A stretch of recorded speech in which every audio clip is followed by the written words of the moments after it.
Nadieh Bremer.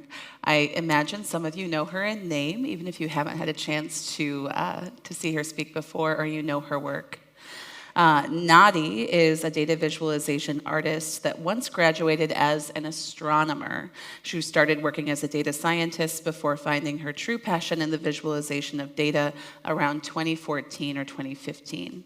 She started freelancing under the name Visual Cinnamon in 2017 and has been thoroughly enjoying her work. She co-authored the book Data Sketches with Shirley Wu that goes into both the technical and creative side of data visualization. She loves to focus on visuals that are uniquely crafted for each specific data set, often using large, complex data sets while employing vibrant color palettes. Over the past 5 years, she has made data visualizations and data art for companies such as Google News Lab, Sony Music, UNICEF, the New York Times, and UNESCO. And on a personal note, she lives in the Netherlands with her partner and 2 kitties and loves to explore nature, going out on hikes with all 4 of them. So maybe she'll tell us more about how you take cats on walks. I can barely get my Shiba to go out on happy walks some days. But with that, we'll go ahead and we will welcome Nadieh Bremer to the stage for our first keynote of day 2. Yes, if anybody wants to have a question during the QA about cats and training cats, I am all ears. So, a little note to start. I'm sitting in a chair because I got food poisoning on Tuesday, and I've been living off a banana and some yogurt since then, so I'm a little bit too weak to stand and talk to you at the same time, so I hope you'll forgive me a slight lack of energy than what I would usually bring, and also I'll probably be a little bit more scatterbrained, so please be kind to me. But I'm really excited to be, like my mind is really excited to be here. I mean, I still remember in 2016 during OpenVis, which was sort of the conference that this Outlier filled in the gap that OpenVis left behind, and being picked there as a complete newbie in the field to come and speak, and now, you know, in 2023 getting to be a keynote, that's pretty amazing. So I was really excited to come here and speak to you all. So let's see, it works. So in general, data visualization combines my love for math with my enthusiasm and curiosity for finding insights within data, with my need to be creative and make visually exciting things.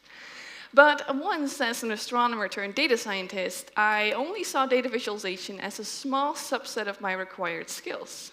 But after a few years, though, I realized that I needed more creativity and was able to find this through the visualization of data. Well, wanting to focus more on data viz, I then focused a little bit on sort of the business intelligence visuals. But it didn't take long to figure out that, well, I needed more creativity. And I looked for inspiration from graphic design, and I spent days, maybe weeks upon weeks, learning JavaScript just so I could learn this newish tool called D3.js to make more unique charts. A little later, I switched jobs to work as a data visualization designer for a company making dashboards with D3. Nevertheless, I found myself working on personal projects in my evenings because I needed more creativity than what I got to work on during the day. And then a little later again, I finally took the jump to becoming a freelancer. And I got to work on a lot of Visual Cinnamon because, you know, my name, who can spell that correctly? And I got to work on many client projects that let me get imaginative with the data. But with each passing year, I noticed myself wanting to lean more and more towards that creative side, where at some point, conveying the data wasn't the main point anymore, where legends didn't matter. And it took a few years of pushing my boundaries, but I eventually got to the point about 2 years ago where I started making things I would call data art. I still love making data visualizations though, so these days I strive to find a balance between my data art projects and data viz, even if I have to do the data art mostly in my own time, because then selling that to clients is very hard, sadly. And what I've learned is that, you know, generally, data visualizations and data art, it's not either one or the other for most of them. I kind of see it as a sliding scale between the two, where on the far right, it's all about, you know, conveying the data, preferably as easy and as good and as straightforward as possible. And on the far left, right, Sorry. Far right. This is going to go wrong a few times.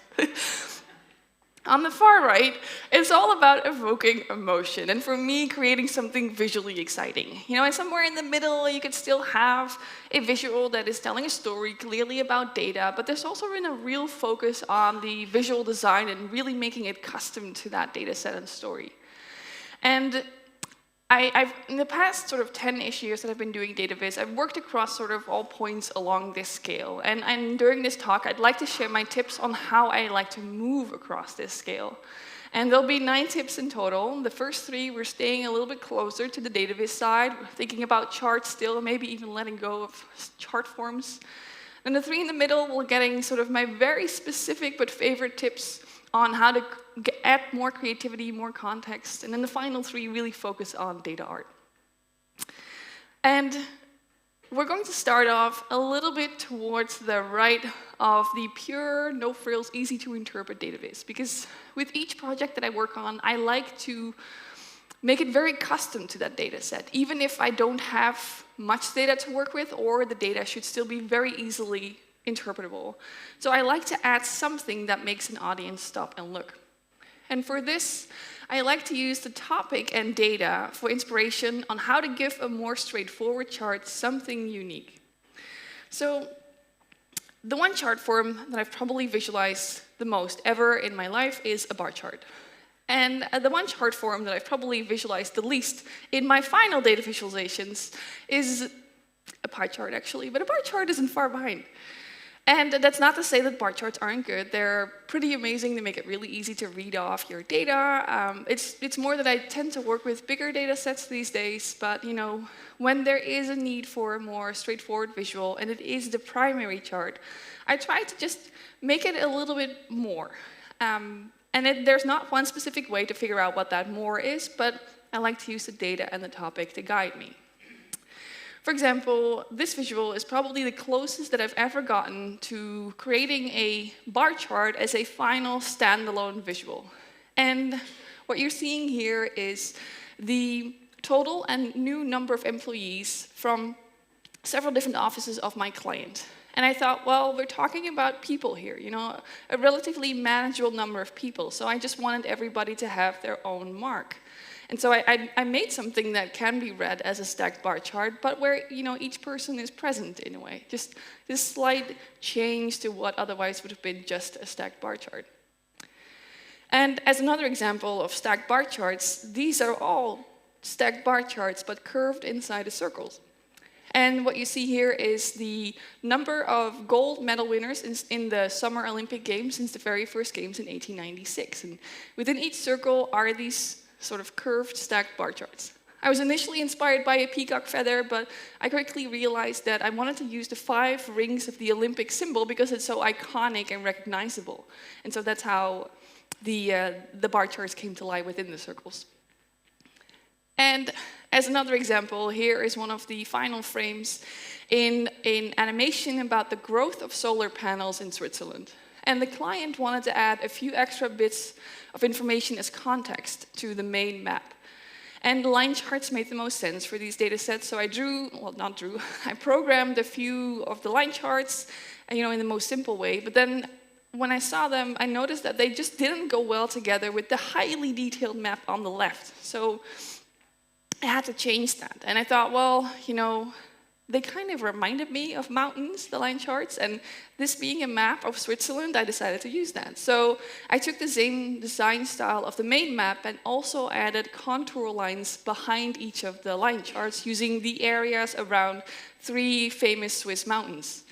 And the contours don't add anything data-wise, but they make the whole visual more coherent, like fitting together. And I find that they kind of make the line charts a little bit more fun and exciting to look at, especially in the animated version. And these were just 3 examples, but with each of them, I tried to use either the data or the topic to guide me on how I could go just a little bit beyond the default with these more straightforward charts. But you can also go for something a bit different, where I find that the more unusual chart forms can make a visual look more unique and creative, while also potentially being more effective than the well-known charts. I mean, I guess everybody here knows that there are so many more ways to visualize data than what you have in Excel. And there are websites like the Data Visualization Catalog and the DataVis project and several others that show, and a huge list actually of charts that have been used apparently often enough to get their own name. And most of these are less well known than the standard bars and lines. But when applied to the proper data sets, they can be much better at conveying the main insight than your standard go-tos. Also, because they are less well known, they generally draw a viewer's eye based solely on the novelty factor. So as an example, here is an income statement of my client. And an income statement generally shows the money flowing into the company and flowing out until you are left with a net revenue. So it's a money flow. And flows work really well with Sankey diagrams. And so I decided to use that together with the idea of flowing in and flowing out, and then I had to create this visual about these numbers, and then it wasn't like a portrait style, and the house style of the client was very minimal, so I turned these numbers into this visual. And that immediately made it much easier to grasp. And it was thankfully very well received by the shareholders of the client, many of whom had never seen a Sankey diagram before. A few pages later in the same report, I also created a tree map of how the operating expenses broke down into their subsegments. And I could have made this as a bar chart where each item was its own separate bar. But I like how tree maps are good at showing how things sort of fit into the whole, especially if there's such a big difference between the largest and the smallest item. And it was really about conveying a general sense. I mean, the exact numbers were in a table far, far away in the report. And a tree map is generally, it's less well known than a bar chart, so it kind of makes it more visually intriguing to check out by a reader based again solely on the fact that people have seen it less. So the next time that you work on a visual that is sort of, is important, try to see if any of the more unusual chart forms can actually be a better fit to conveying the main insight. And as a bonus, it will have a higher probability of turning into something more eye-grabbing. And now that we've sort of looked at the chart forms, I kind of want to move away from the chart forms a little bit, taking the next step, where I find that, especially with bigger data sets, but not necessarily, I mean, you need more than 10 numbers, but with the bigger, better data sets, I think less in chart forms and more about what information, patterns, and stories to reveal when going for more creative visuals. So I think, in my opinion, bigger data sets, they tend to be more complex. And the whole story just can't easily fit within the standard lines and bars. It needs something more custom, really fitted to the data set. And the two examples that I'll be showing here, they're not huge data sets, but big enough. But they were really all about conveying the information visually. So there were no stories, there were no trends. It was really just about portraying the information to make it easy, inviting even for people to just get a sense of the existence of this data set and maybe invite them to play with it. So UNESCO has been gathering and safeguarding a list of intangible cultural heritage, which can be anything from practices, knowledge, and skills that people see as being part of their cultural heritage. For example, festivals, or ways of clothing, or how to make those clothes, for example. And I'd already made a very intricate and highly interactive network visual that showed how all of these cultural elements were connected through shared concepts, such as being about dance or music, about trees or handicraft. And a few months later, they reached out again to ask me to create 3 others, all based on a specific angle of cultural heritage. And the first one was about the cultural domains. So there are 5 overarching cultural domains. And the tricky thing was that a cultural element could be a part of any number and combination of these. So, it could be part of this one, or these 2, or these 3, or these 4, or any of the 31 different ways to be connected to 5 domains. And I honestly don't know why I thought it was a good idea, but I initially decided, a 5-way Venn diagram would be the way to go. Yeah. So, I tried a few things and sketched things and programmed things, but it didn't take that long for me to figure out that this was doomed to fail. It really wasn't making the data insightful. And I don't remember how I got to the next idea, but I do tend to gravitate towards circles. I guess I am a firm practitioner of the circle trope. And so I placed all of these cultural elements in a circle, still grouped together by sort of the cultural domains that they were a part of, and then drew boxes around all of the cultural elements that belong to the same subset of domains. And I know it's hard to see, but in my mind it was like, okay, yeah, I can see how this would work. It makes it visually much more inviting already to understand what we're looking at. And now with this ring, it actually also gave me the space on the inner side to really place this very clear ring for the 5 cultural domains. And also, actually, there's space around the outside to place the regions and countries that these cultural elements belong to, something that I didn't even think I would have space for when still working on the Venn diagram. And then using lines and colors and interactivity, I could kind of show how these levels were interconnected. So, a lot more fine-tuning and colors and interactivity later. And this is how the final visual came to look. It's a little bit faded, but you can kind of see it. And I don't think this chart form has a name. I mean, I kind of see it as a sort of onion layering, where you have lines of connections between the different shells of information. Also, if somebody has a better name, I really would not want this to become a part of the database catalog as the onion layer. And I found my way to this visual by working with the data on my screen, not through the lens of some specific chart form. And another one of the visuals for UNESCO kind of had a similar approach, where at the start I really wasn't sure how I wanted to convey the information. And in the end, I went for an approach where I kind of layered the data on the screen and then layered the extra information in to see how it would all work together. And this visual was about the cultural elements that are under threat of disappearing. So UNESCO has defined 9 threat groups, which all contain specific threats. And these cultural elements can be connected again to any number and combination of these. So by now, all of the other UNESCO visuals had something circular going about them. So in this case also, I thought, I'll start out with placing all of the threats in a circle. And then maybe in line with the previous one, I could make, again, that onion layering and have the cultural elements be in the center. But then I thought, these threat groups, if I look at the labels of them, they actually make it very easy to understand what this visual is about if you read, environmental and such things. So I wanted that to be more central in a literal sense.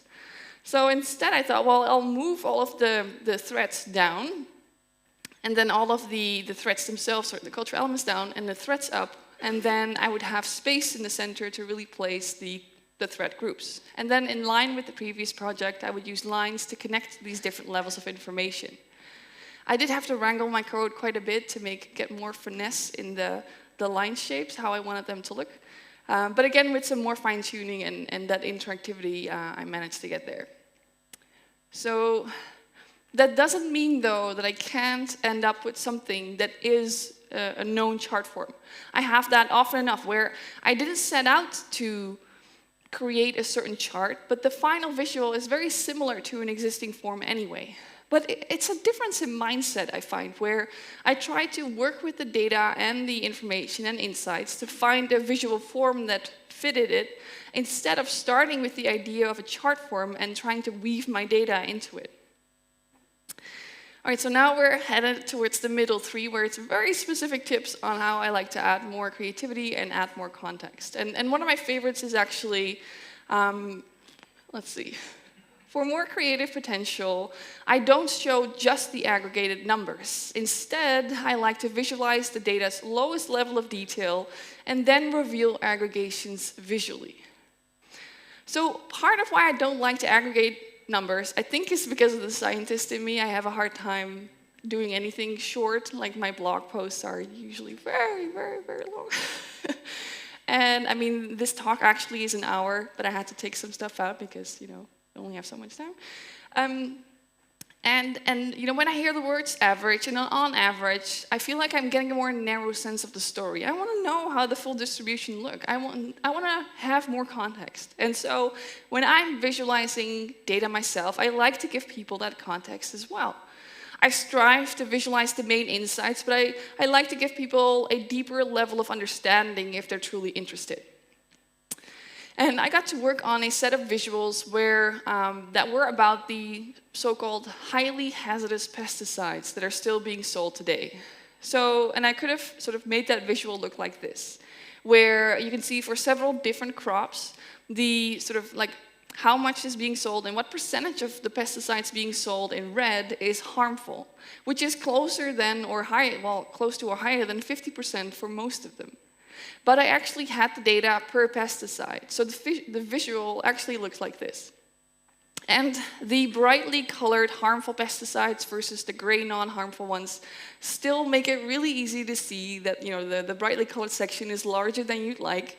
But now people can go a level deeper. And you can see that acutely toxic pesticides in red are still readily in use, that there are so many pesticides toxic to bees in yellow at cotton.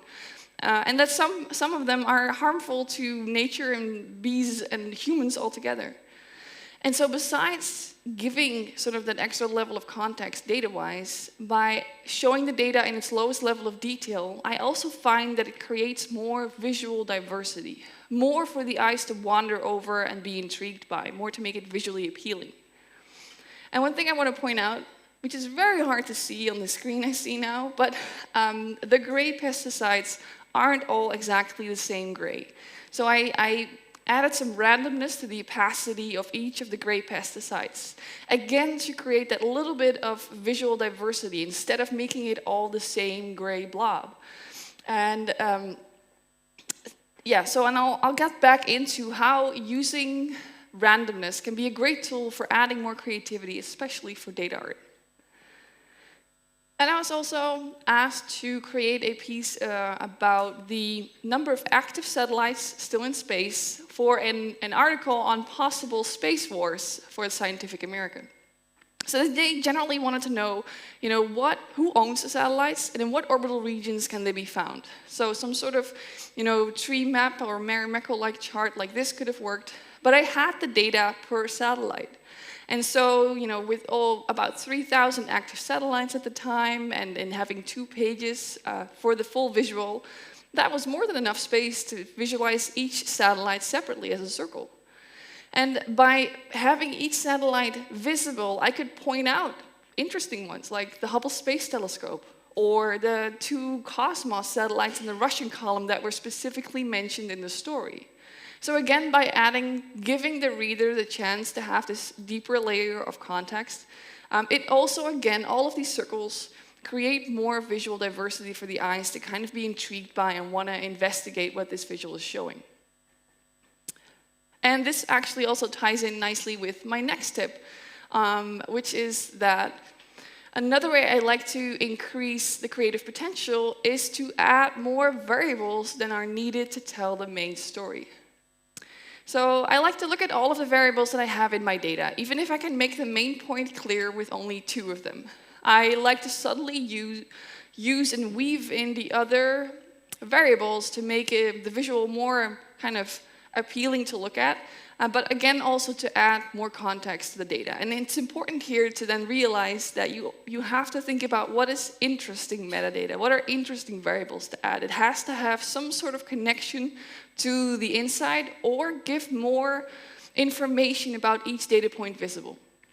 And so for the Space Wars project, I had Heat Circle as a satellite, but the satellites had so much interesting metadata about them, and I tried to put in as much of the most interesting ones as I could in this visual without it feeling overwhelming. You know, from the weight, the age, the category, the class, and I even made this sort of tiny ellipse that would wrap around all of the satellites that were on highly elliptical orbits. And a way for me to think about the visual channels that I can use is sort of to see what is still available, what variables and how can I merge them into that, while also thinking of visual metaphors. For example, using size for weight seemed to make sense. You know, the bigger, the larger. Age kind of felt like it would fit well with opacity. there we go, the more faded they were, the older they were. And a category, which is what a satellite is used for, didn't really have a good visual metaphor that I could think of, but it's a pretty fascinating metadata. So I put it into color because that one really stood out. And then I still had class left. And by now all of sort of the main visual channels were in use, but I decided that an icon would go well together with what I already have. But I also could have used maybe a stroke, a colored stroke, or a different shape altogether. And so thinking about what kind of visual channels to use is really about thinking or trying what works well together, the good visual metaphors, and possible constraints you might have. Another thing I want to point out here, which might again be hard to see, is that all of these circles actually have a subtle gradient to them, all oriented slightly differently. And that's again to create that visual diversity, to break up what would otherwise be a field of exactly the same colored circles. Sometimes you want to create visual diversity in very obvious ways, and sometimes it can be in so subtle, I'm not really sure anybody will notice ways, but unconsciously, hopefully they'll notice. And both sort of doing your aggregations visually and adding more variables than you need generally mean that you're working with a pretty big data set. And I love working with bigger data sets. I love how they give me so many levers to work with to create sort of visually unique pieces. But on the other hand, even if I don't have a big data set, one of the things that I like to do, either big or small, but especially for small, is I always like to over-encode the data variables to create more visual diversity, especially with smaller data sets. And with this, I mean that you'll use the same variable, the same data point, to set things such as the size, the color, the strokes, the opacities, and what other visual channel you may like. And on the one hand, I like that it adds more visual variety that makes it pleasing to look at, but also that by over-encoding, you're making that value more easy to read off in a way, more easy to grasp. And I've done this in several of the projects I've already shown, but taking that to the extreme, let me show you some partly silly ways of visualizing just one number. So at the start of 2021, because that was the time, I stopped working for 6 months to study at the Fab Academy. And this is a 20-week course where you learn how to make almost anything.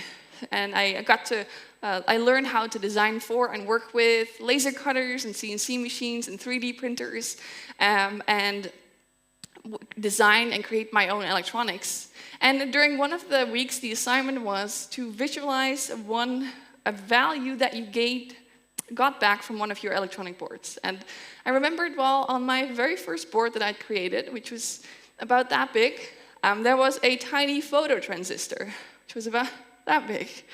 And it measures the light. And I thought, I don't think I've ever tried to visualize just one number. So I wanted to see how I would do that. And then, for good measure, try it in several different tools. I started with D3, my go-to tool library for creating data visualizations. And I made a simple bar chart, but then using slices, like an old school equalizer. And the lower the value, the brighter the light, by the way, so that kind of explains the color scale. But in this case, I used that one value, the light intensity, to set the background color, the height of the bars, and kind of the color of the bars, besides the giant text in the background. Moving on to vanilla JavaScript using the Canvas API. And Canvas API has a great benefit over SVGs in that it can animate a lot more elements smoothly, so I decided to use that. And in this case, what is being done is that, again, the background color encodes the light, but also how many particles get ejected, how fast they go around, and the radius of the ring that they go around. So, these are not your standard ways of encoding data to a visual element, but there are actually so many different ways that you can say, well, this data number will define this visual element. It's not all about size and color and opacity. Next was WebGL with 3GS, a library for creating 3D scenes. And I am very new to this. I try every few years and then fail and then try again a few years later. But I kept it very simple. I just placed 1,024 cubes on a plane, ordered along a Hilbert curve, and then let them fall into the ground based on the light intensity. And in this case, again, background color encodes the light, but also the number of boxes visible and the color of the boxes. And the final example is P5.js, which is a great library for creative coding.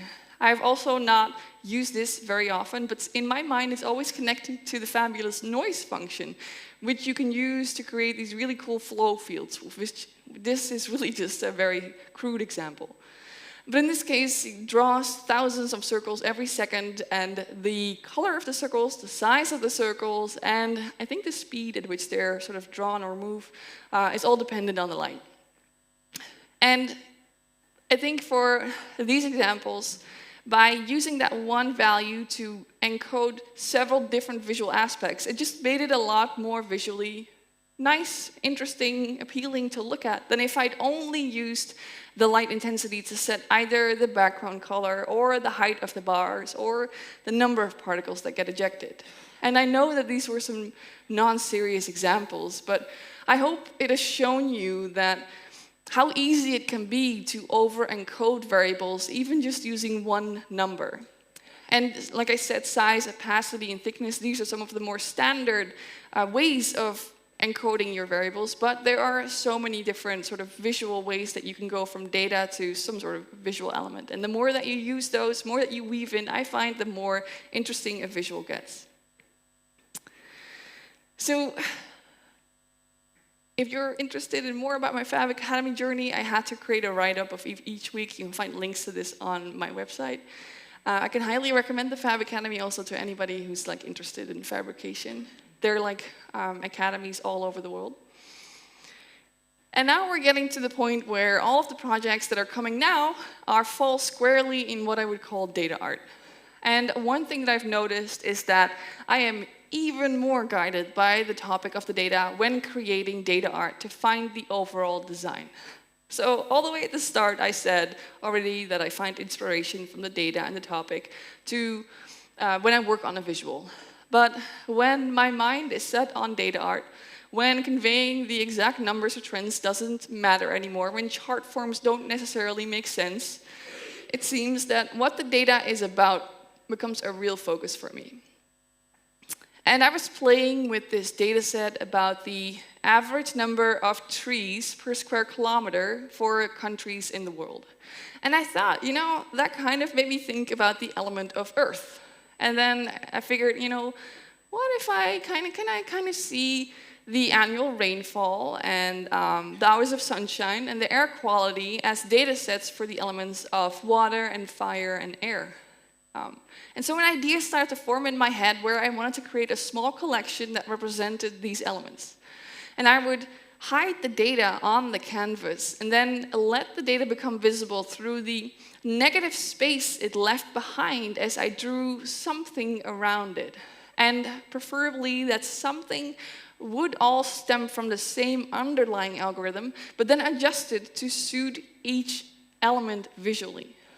And it didn't take long for me to figure out that I wanted that something to be flow fields, because partly the natural vibe of flow fields kind of suited the idea of the elements, but honestly, I'd also just been trying to find an excuse to dive into flow fields.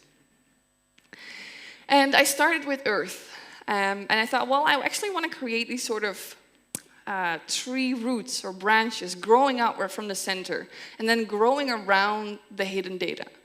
And getting the flow fields to kind of grow outward in this kind of wiggly style, that was the easy part. But getting it to flow around the hidden circles, that literally took me days upon days to figure out. And I learned a lot of interesting math along the way, most of which I've naturally already forgotten. Sadly, how that goes. It's something with attractors and targets. The coding train is a great resource, by the way. I'm sure somebody knows it. But eventually I got to the point where I got them to grow around the hidden data in a wiggly way. Again, some fine-tuning and more colors, and this is how Earth came to look.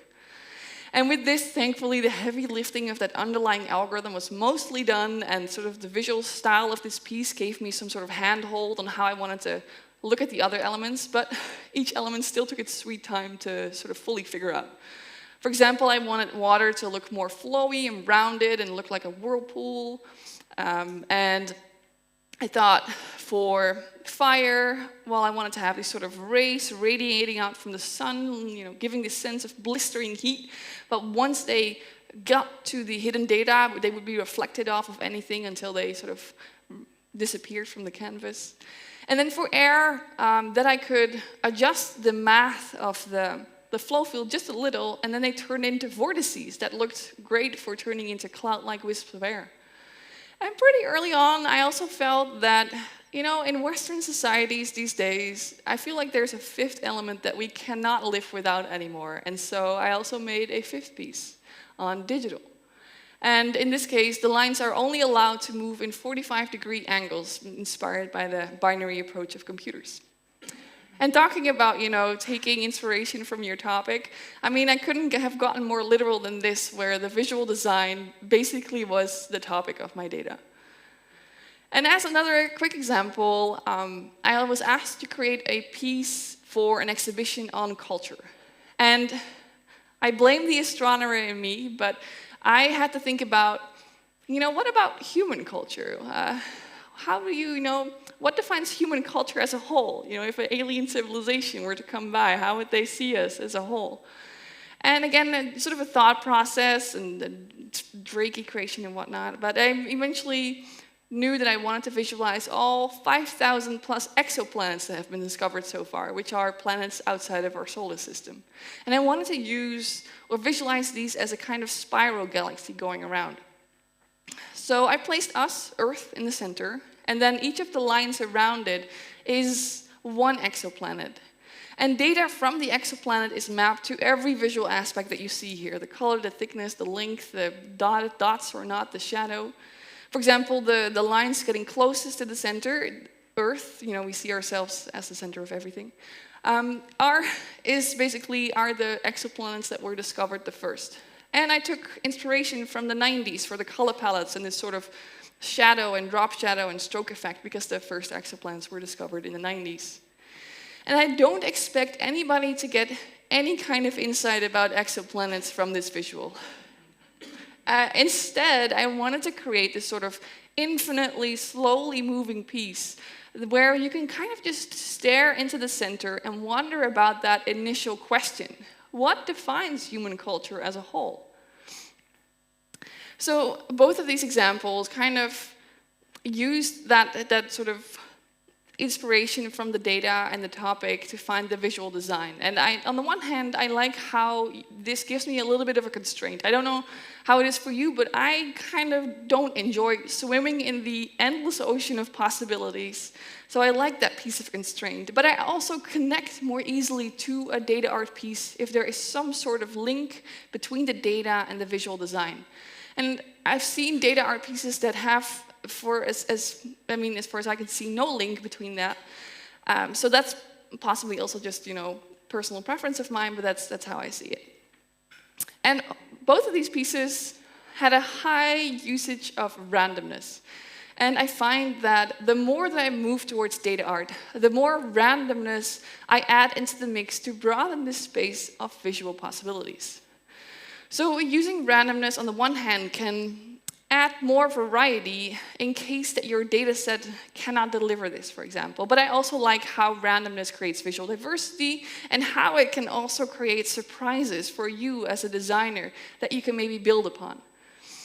So I was asked by UNICEF to create a data art collection for their Giga project, which aims to connect all of the schools in the world to the internet.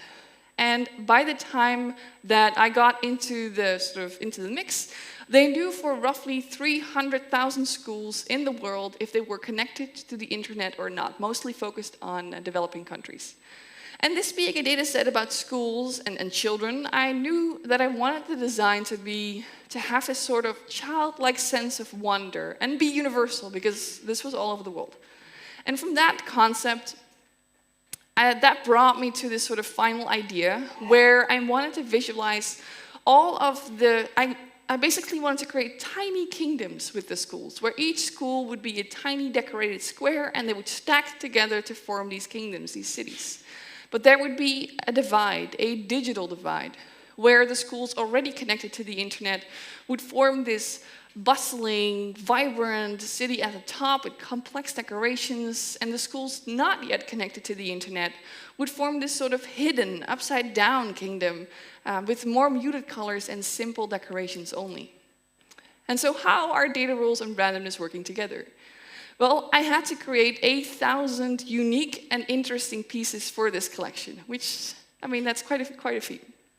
And I thought, it would be really cool if I can spread these 300,000 schools across these 1,000 art pieces. So each art piece would have its own unique set of schools, existing schools somewhere in the world. And so I created an algorithm that would sort of randomly allocate all of these schools across the 1,000 pieces. But if I would have to use just actually random, the spread between the smallest number of schools and the largest wasn't that big, like 230 and 340. So instead, I actually adjusted or tweaked the randomness and to make it a wider spread. So from 100 to 450, from small villages to large metropolis, again to create that visual diversity of what the output could be like. I used randomness to show or to determine or basically stack the city. So I would have all of these schools, there's a background grid, and then I would simply stack the schools, taking into account any schools already present, but it was randomly determined where they would sit, with the top, sort of the top kingdom, having a slight skew towards the center, higher towers in the center. And another big part of the design were the internal symbols of the schools. And I drew a page full of little squares and tried to fill each of them with very simple geometric forms like triangles, squares, circles, and combining them in different ways to create new designs. And the final set of symbols all have different levels of complexity. So you could have 1 or 2 or 3 concentric circles. And what symbol a school gets is mostly determined randomly because the schools just didn't have enough data to really make that database. However, the complexity that each school gets, sort of how complex the symbol is determined by the internet speed. The higher the internet speed, the more complex the symbol. And the 10% of the schools with the highest speed, they are turned into flowers and rainbows because, it's data art, so I can do what I want. And what I also really, really like about randomness and working with randomness is that you can get serendipitous combinations of things happening that you didn't intentionally program. For example, we have like the schools here. There's like 2 examples. This like the square of the schools and the turret on top of it link up in shape and color to create something more unique in a way that I'd never programmed for. To try and be more clear, the tulip symbol doesn't have those half circles on top because it needs to fit in the square. The half circles that you're seeing are actually part of the bottom decoration of the roof. I hope that makes sense. But because the colors sync up, it kind of looks now as if the tulip is more kind of enclosing that turret. And I'd never thought of that as something that could happen, but using randomness, I found it, and then it was like one of the, like if somebody had this, it was like it made that piece more special. And I used randomness to decide which of the 24 different color palettes to apply and what Easter eggs to hide. And these days I would have so used ChatGPT to figure out the color palette names, but it took me a day then.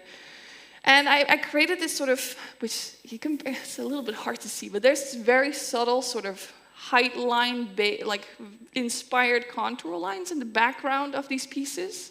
And I made it so that it would link together all 1,000 pieces in a grid of 40 by 25, as if all of these kingdoms together are on a map, like a giant map, and there's like these height lines on how they're scattered across the map. And by using randomness, I was able to do all this. I was able to work with, it was a big data set, but it wasn't a very varied data set. I didn't have that much information about these schools. And I managed, by using randomness, I could turn that into 1,000 unique and interesting pieces. But also, you don't need to know any of this to hopefully appreciate the final artwork.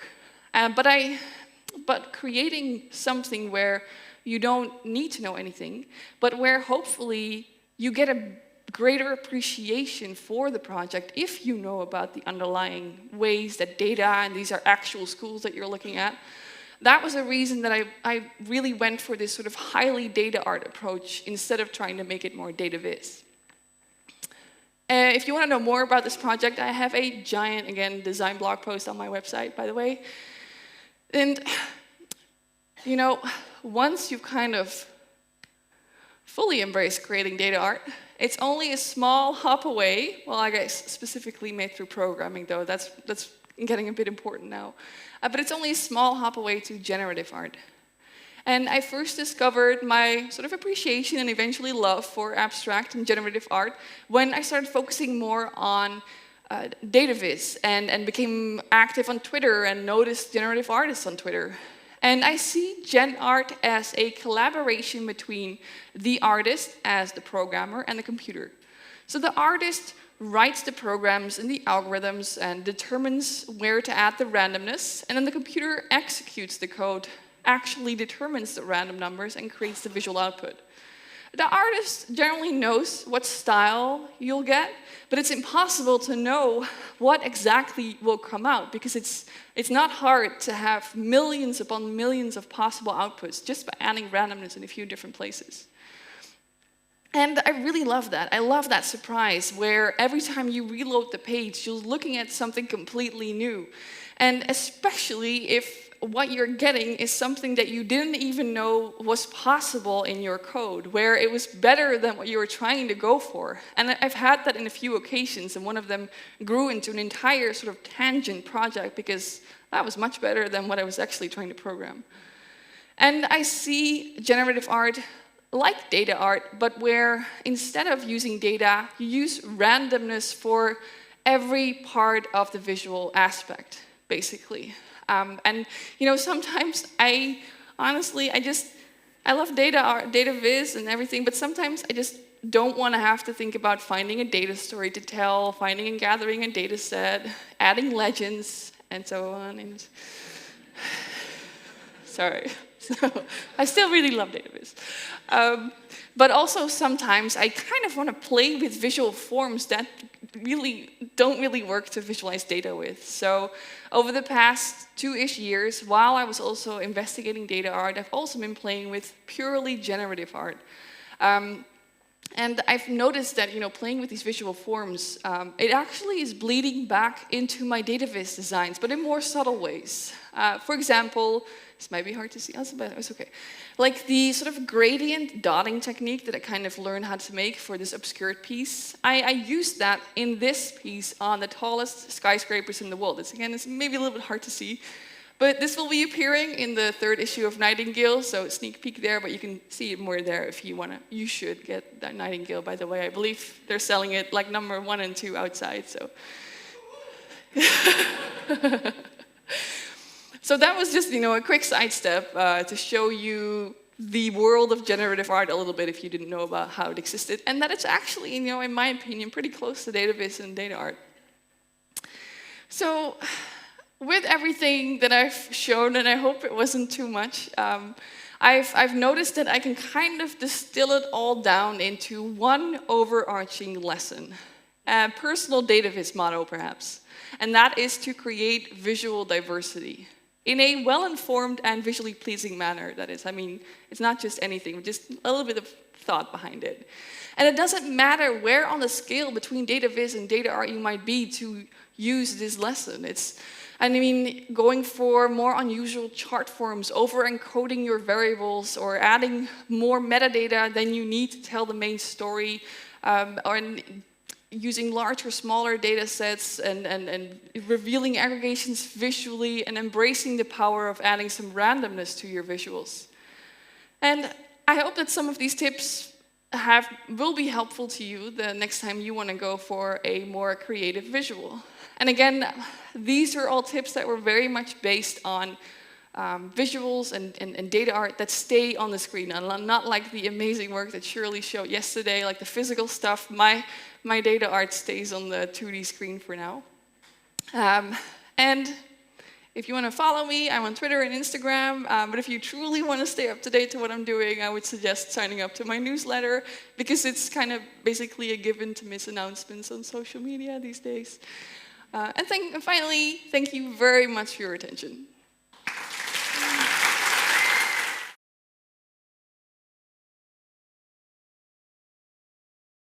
Thank you very much. That was really inspiring. Really interesting on how you bring creativity to the data visualization projects for your clients. I want to ask not about the how, but about the when and the where. Meaning, you mentioned, for instance, sometimes you have to explore, sometimes for days. But how do you, how do you manage that? Because, I guess you have timelines, so that's my first question. And the question about the where is that why you go on hikes with your cats? Okay. So how do I say that? Can you actually repeat the first question? Because now my mind is full of cats now. Sorry. Yeah, all right, when. Yes, now I remember. So the when I try to, so at the start of a project, I do not know how long I will take to find that visual design. So what I like to do is I like to have, if possible, for example, 3 client projects at the same time in different levels. So if one of my projects takes a little bit more time, I can kind of squeeze or push the others a little bit to get that flexibility of like, oh, I actually need some more days here. But it remains difficult, especially budget-wise. You know, for some projects, I go over budget because it needed more time than I thought. And for other projects, I might get it faster. So that's kind of finding that balance. But not focusing on one specific project and thinking you can make a really quick deadline. That's my favorite means of being able to have the time to explore the creativity. And where with my cats? Well, that's actually, we walk. I have this sort of backpack that I can put them into, and then it's a 5-minute walk to like the nature place right outside of our house, where hardly any dogs get, thankfully, and then they go out there and they kind of walk around in their harnesses with the lines. Yeah. That wasn't going to be the closing slide on your presentation, you walking your cats in the harnesses? I should have. I think everyone wants to know now, right? I'll tweet it out. Let's go ahead and take a question up here in the back. Indy? Oh, I'm making our poor volunteers run.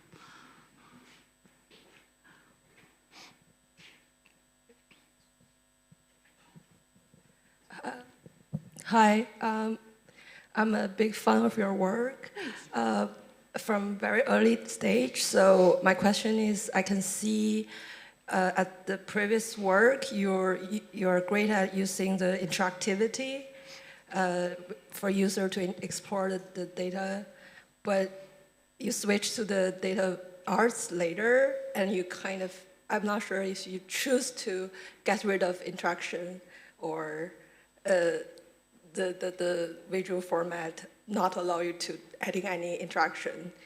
So is there any way to combine or adding again the interaction to your latest work to improve the experience? Yeah, no, great question. That was really a personal choice that I've been doing less interaction these days, mostly because I get most of my joy, that's 2 reasons actually. I get most of my joy thinking about the visual form that I can put it into. And interaction usually means a lot of sort of the technology side, you know, making sure that it works, that it browser bugs, and that it works on mobile and desktop. And that is something that I just enjoy less in doing. So especially these data art projects, I do them in my own time, so I want to have the most fun. So I don't want to care about making sure that it works in Safari and Google Chrome and so on. Another reason is that I find that static makes me be most creative, because I don't have to care about the screen size and that it works on this and that it works on that, and regardless of the technology behind it. But if I know that the data won't change, that stuff doesn't need to happen, I can be extremely specific in what kind of small things I add, because I know it will never change. It will always look exactly like I intended it to. And that's another reason why in the past few years I've been going more towards static. But that's really personal, because you can definitely do data art and very creative visuals while still employing that interactivity. For example, I've now been working on a piece that should come out really soon, where you can make, where it's creating star charts, and then I have an algorithm that draws constellations in those, and each of these star charts is unique, and it's like up to the sort of the owner of the final piece to figure out, what do these constellations mean to me. But what I thought was, and I don't have time for this sadly, but what I thought was, I want to create the whole hemisphere, and that you can sort of move it around, that you can kind of see the entirety of your imaginary space. But that would have, for example, been a way that I could have added interactivity, but in this case, just didn't have the time to add that. But yeah, so it's a real personal choice, just not having interactivity anymore. There's something refreshing to me that you actually have to deal with all the testing and other pieces with the interactives. I sometimes think that's unique to those of us with messy dashboards and all of those pieces. Let's step in the back since you're in that corner, and then we're going to take one from online if we have it. Thanks for the amazing talk. Especially, I'm a big follower for years, and I like the fact that you actually explain your work on your webpage. Not every designer or data viz expert is really good at documentation of that kind of stuff. And my question is linked to that. When you look at right now some work of generative artists, and when they don't explain the source of the data, it's just like a screensaver from 90s, but there's no explanation what's going on of the data set, etc. How do you feel about it? Like, do they have to give the source and the story behind it, or we should just accept it as generative art and it's just his inspiration or her inspiration or their inspiration? Thank you. Yeah, sure. Personally, I feel that it's up to the artists themselves to decide how much they want to share, but I think most artists do realize that the more that you can share of the underlying story, and if it's data art and you have data, if you can share more about that it will resonate better with an audience. So it's in their own interest to share more. But there are people that are just not really interested in that. They just want to make art, they throw it out there, and if somebody likes it, that's a bonus. So it's kind of up to them. There is a part though where, in these days and age when there's so much open source that you can use, that it's important to what I find is maybe it's more important to share that it's your work and not something you found in somebody's hidden GitHub repo that you kind of repurposed, gave a different color palette, and then called it your own. That's more why I feel like I want to know more about the collection and about what they did, because I don't like copycats. I want like, they can remix stuff, but I wanted them to make it their own. But I do appreciate the more generative artists and data artists share about their underlying work, just in general. But like I said, it also gives me a greater appreciation by understanding more about it. Let's take a question from online. Yeah, we have online here. It's from Henry Curzon. What technical skills would you recommend someone to learn who wants to move from creating data viz using Excel or Power BI to developing more creative data art?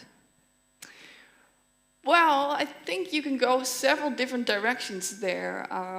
It depends on, like, if you're really into Excel and you're doing, what was it called again? VBA, macros, like you're already used to a little bit of coding, and then try and go into maybe Python or R. There are people that are doing data art in those tools. Or if you want to go and think the web-based stuff that you're seeing and learn JavaScript. You don't need to learn D3 to do data art, although I'm a big fan of D3.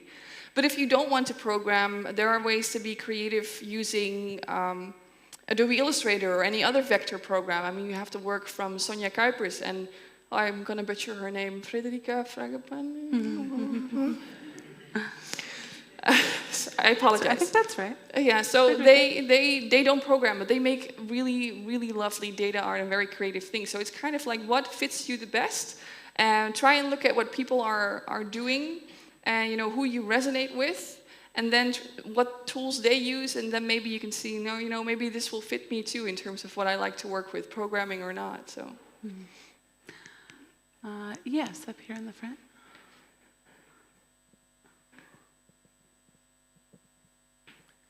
Hi, Nadieh. Thanks for your talk. It was really interesting. I have a question about the selling points of creating more data diversity. So, like, I'm a journalist, and you know, I use data to tell stories, and the main point is to create impact in the reader. And we get creative, but a lot of the times I get feedback from my editors when I try to create more data, more diversity, you know, visual diversity, which is like, well, we don't need this, you know. It's just creating noise, and even though it looks beautiful, they say it's creating noise, and you know, let's just try to make it more simple and more simple and more simple, right? Yeah. So my question is about, you know, like when and you know, when are the windows, or what are the selling points that you would use in general to sell the idea of creating more visual diversity? Right. Yes. No, I know exactly what you mean. I've run into that as well. On the one hand, what I usually find or tell is that you need to capture a reader first, so they need to be intrigued by what they see. So you really need to be able to have something that's visually enticing them to want to actually go into the visual. So, and especially for media formats, you know, people have seen so many bar charts, they're not going to be really interested in exploring another bar chart. But if you have some like interesting thing, then maybe they will. But it kind of also depends on the audience and the mindset of the audience. So on like if it's an article meant for the commuter in the train, then it's indeed hard to add more creativity because they're on the mobile, they're kind of on the go. But if it's for example, a science magazine or the Sunday supplement of something, then these people are in a very different mindset, and you could say, well, here we can actually try something more creative. And if that works, maybe you can actually bring that back into the more standard sort of articles that you have through the week. It's about first showing them that it can be done, and then like baby steps always, especially if they're kind of afraid of that change. I was actually working for a client, and I had this idea about a Sankey diagram, and then I would add 2 levels in the Sankey. One would be for now, and the other one was about plastic flows, and the other would be about 2060. And they said to me, you know, no, we don't want the double layering. Just keep it simple, just show us the future. No, I made that one, and I thought, you know what, I think I want to see how it looks with my original idea. So I made that, you know, fully kind of not knowing what would come out of it. Made it, shared it with the clients, like, this is my original idea of what I wanted to make. And they're like, huh, yeah, we like that, let's keep that. So that was a good one in terms of sometimes it can actually work if you can show them, but if I have noticed that if the client is not as open or afraid for change, it's about the baby steps and finding your battles where you can maybe add more and then going from there. But yeah, the big changes, they never work. I think we have time for one more question. Sure. Sorry to this side of the room. I feel like my eyeballs were, I'll go there first, next speaker. As you add randomness to your pieces, and you know those like visual surprises are out there, how do you control when to stop, you know, like tweaking the parameters and say like, okay, this is done, this is good enough? Oh, that's a tricky one. Usually timelines just tell me, it's like, you have until so long to keep tweaking. But sometimes randomness comes back with something that is so cool that I do intentionally put it in, or I make the chances of it happen. Like I try to explore like how did this combination of stuff happen, and how can I bring that more to the forefront. But the tweaking can be a large part of the project, and you know, sometimes you just have to ship it. That kind of idea. There's never a true done. No. Well, there is a done on the agenda, unfortunately. Or I think Ooh, it looks like nice we could, segue. or it looks like we could probably take another dozen questions from the audience. Nadieh's joining us through the duration of the conference. She'll be here all day today. You can find her at the book signing today for Data Sketches happening later in the afternoon. Yep. You can find both her and Shirley if you're looking to follow up with them about any aha moments you had during their talks or perhaps questions we didn't get to. It's a great place to find them as a very captive audience. Yes. But can I say one thing? Yes, It's you like, can. I know that Data Sketches is a pretty big book, and not everybody might have the opportunity to take it with them. So if you can find some piece of paper, we're also more than happy to sign the piece of paper. You can put it in your book of home.